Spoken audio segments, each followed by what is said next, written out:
बीजापुर पश्चिम Bastar division क्षेत्र के थाना भैरमगढ़, जांगला एवं नैमेट के सरहदी क्षेत्रांतर्गत पोटेनार एवं कच्छिलवार के जंगल क्षेत्र में पीएलजीए कंपनी नंबर 2 के कमांडर मोडियम वेल्ला डीवीसीएम मोटू कवासी, प्लाटून नंबर 13 कमांडर छित्रू एवं पीएलजीए कंपनी नंबर 2 व प्लाटून नंबर 13 के अन्य 25 से 30 माओवादियों की उपस्थिति की आसूचना पर DRG Bijapur, DRG Dantewada, STF एवं कोबरा 210 की संयुक्त टीम अभियान पर निकली थी। अभियान के दौरान दिनांक 3 दिसंबर 2025 को थाना भैरमगढ़ क्षेत्र अंतर्गत हुए मुठभेड़ में कुख्यात माओवादी cadre PLGA battalion company number 2 in charge DVCM Modiyam Vella सहित कुल 18 माओवादी कैडरों के शव बरामद हुए। रवि गांधरला की रिपोर्ट। नक्सल विरोधी अभियान अभी लगातार जारी है, जिसमें बीजापुर, छत्तीसगढ़, बस्तर जोन जैसे इलाके में लगातार सुरक्षा बलों के द्वारा सर्चिंग ऑपरेशन जारी है।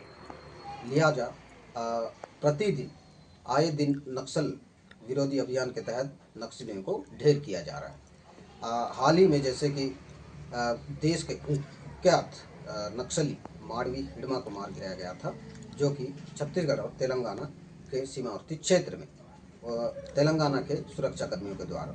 इसी बीच बीजापुर में भी लगातार सुरक्षा बलों के द्वारा सर्चिंग ऑपरेशन चलाया जा रहा है, जिसमें बीजापुर जिले के भैरमगढ़ क्षेत्र में मुठभेड़ के दौरान 18 माओवादियों को मार गिराया गया, जिसमें 9 महिला माओवादी शामिल थे।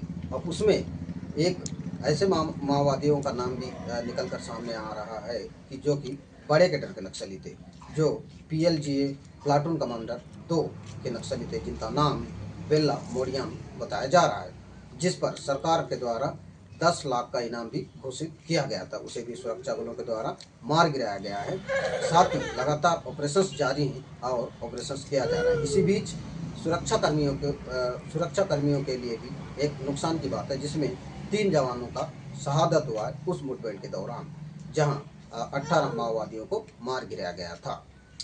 इसी बीच लगातार ऑपरेशंस जारी हैं और गृहमंत्री की जो डेडलाइन, गृहमंत्री जी का जो डेडलाइन जारी था कि 31 मार्च 2026 तक का माओवाद को ख़त्म करेंगे, उसी चीज़ को देखते हुए यह अंदाज़ा लगाया जा सकता है कि लगातार पुलिस सुरक्षा कर्मियों के द्वारा ऑपरेशन चलाए जा रहे हैं और लगातार माओवादियों को मार गिराया जा रहा है, तो कहीं ना कहीं माओवाद समाप्ति की ओर बढ़ सकता है। साथ में ही पुलिस सुरक्षा कर्मियों के द्वारा माओवादियों को मारकर काफ़ी मात्रा में उनके हथियार जो है ना बरामद कर रहे हैं, जैसे SLR हो गया, AK-47, इंसास, राइफल, इस तरीके के आधुनिक हथियारों को भी बरामद किया जा रहा है सुरक्षा बलों के द्वारा।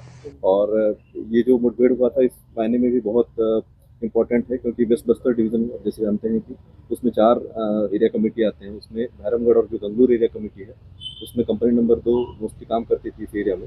और उसमें जो कमांडर वेल्ला था, कई दिनों से भी कई सारे सिविलियन किलिंग्स में, बड़े बड़े घटनाओं में शामिल था। वो ढेर हुआ है, तो इस क्षेत्र में अब शांति स्थापित होगी और एक अच्छी सफलता है जवानों के लिए। और जो हमारे 3 जवान जो शहीद हुए हैं उनको हम नमन करते हैं, लेकिन आगे आने वाले दिनों में भी इस तरह के अभियान जारी रहेगा।